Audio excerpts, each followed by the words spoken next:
மாவட்டம் காரமடை எத்தப்ப நகர் அடுத்த அம்பேத்கர் நகர் பொதுமக்கள் சுமார் 40க்கும் மேற்பட்டோர் தங்களுக்கு அரசால் வழங்கப்படும் இலவச வீட்டு மனை பட்டாக்களை வழங்க கோரி ஆட்சியரிடம் மனு அளித்தனர்.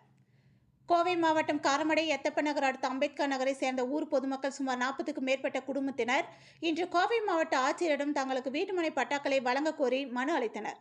மேலும் இதுகுறித்து செய்தியாளர்களிடம் பேசிய அன்னபூரணி கூறுகையில், ஆதிதிராவிடர் மற்றும் பழங்குடியினர் நலத்துறை சார்பாக தாழ்த்தப்பட்ட சமூகத்தை சேர்ந்த எங்களுக்கு சில ஆண்டுகளுக்கு முன்னர் இந்த அம்பேத்கர் நகர் பகுதியில் வீட்டு மனைகளை அரசு ஒதுக்கி தந்தது.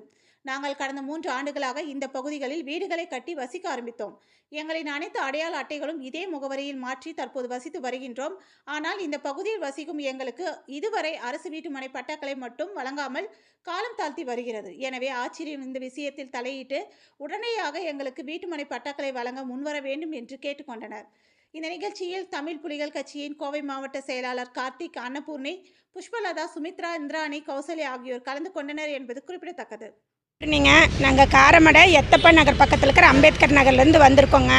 நாங்கள் ஒரு 3 வருஷமாக அங்கே இருக்கிறோம். எங்களுக்கு பட்டா இன்னும் வேலை செஞ்சு கொடுக்கலிங்க. நாங்கள் ரொம்ப நாளாக பட்டாவுக்கு பெட்டிஷன் கேட்டு வந்துக்கிட்டு போய்கிட்டே இருக்கிறோம். ஒரு 3 வருஷமாக இதுக்காக அலைஞ்சிக்கிட்டு இருக்கோங்க.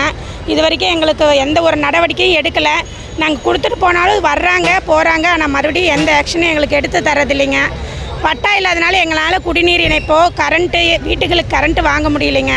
குழந்தைங்கள படிக்கிறதுக்கு ரொம்ப சிரமப்படுறாங்க. வயசானவங்க, கர்ப்பிணி பண்ணுங்கன்னு எல்லாருமே இருக்கிறோம். குழந்தைங்கள வச்சுட்டு எல்லாருமே இருக்கிறோம். கரண்ட்டு இல்லாதனால எங்களுக்கு ரொம்ப சிரமமாக தான் இருக்குங்க. வீடுகளுக்கு கூடிய சீக்கிரம் எங்களுக்கு ஏதாவது ஏற்பாடு பண்ணி கொடுத்தீங்கன்னா கொஞ்சம் ஹெல்ப்பாக இருக்குங்க.